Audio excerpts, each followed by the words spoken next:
আজকের পর্বে স্বাগত সবাইকে। আশা করছি সবাই অনেক ভালো আছেন। আজকে আমি আপনাদের সাথে শেয়ার করছি বাংলাদেশের কমন একটি মিষ্টি ছানার সন্দেশ, যেটা বানানো ভীষণ সহজ আর খেতে অনেক বেশি মজা। আমার ভীষণ পছন্দের একটি মিষ্টি এই ছানার সন্দেশ। ছোটোবেলায় আমি অনেক খেতাম, আর কিভাবে বানাতে হয় সেই রেসিপিটি আজকে আমি আপনাদের সাথে ভীষণ সহজভাবে শেয়ার করছি। আশা করছি আমার আজকের রেসিপিটি আপনাদের অনেক ভালো লাগবে। ভালো লাগলে একটা লাইক দিন আর সাবস্ক্রাইব করে আমাকে উৎসাহিত করুন। তো ছানা সন্দেশ বানানোর জন্য আমি এখানে 1 কাপ পরিমাণ ছানা নিয়ে নিয়েছি, আর ছানাটাকে হাত দিয়ে এভাবে নর্মালি একটু ম্যাশ করে নিচ্ছি।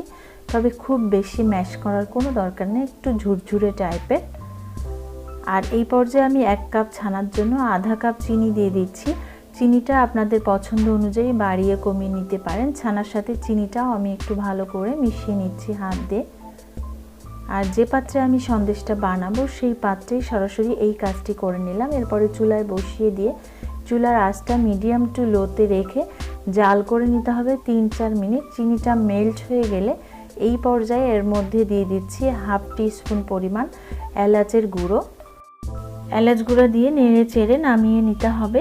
আর আমি যে পাত্রে এটা নামাবো সেই পাত্রে একটু ঘি দিয়ে আমি একটা টিস্যু দিয়ে স্প্রেড করে নিচ্ছি। এতে করে ছানার সন্দেশটা পাত্র থেকে উঠতে সাহায্য করবে। আর এর মধ্যে আমি দিয়ে দিচ্ছি ছানার সন্দেশটা, আর একটা স্প্যাচুলা দিয়ে এটাকে আমি সেট করে দিচ্ছি নিজের সাইজ অনুযায়ী। আর এটা ঠান্ডা হওয়া পর্যন্ত অপেক্ষা করছি। ঠান্ডা হলে এটা সেট হয়ে যাবে। এরপর একটা ছুরি দিয়ে এটাকে কেটে পরিবেশন করতে পারেন। আর একদম দোকানের মতো ছানার সন্দেশ একেবারে রেডি হয়ে গেছে।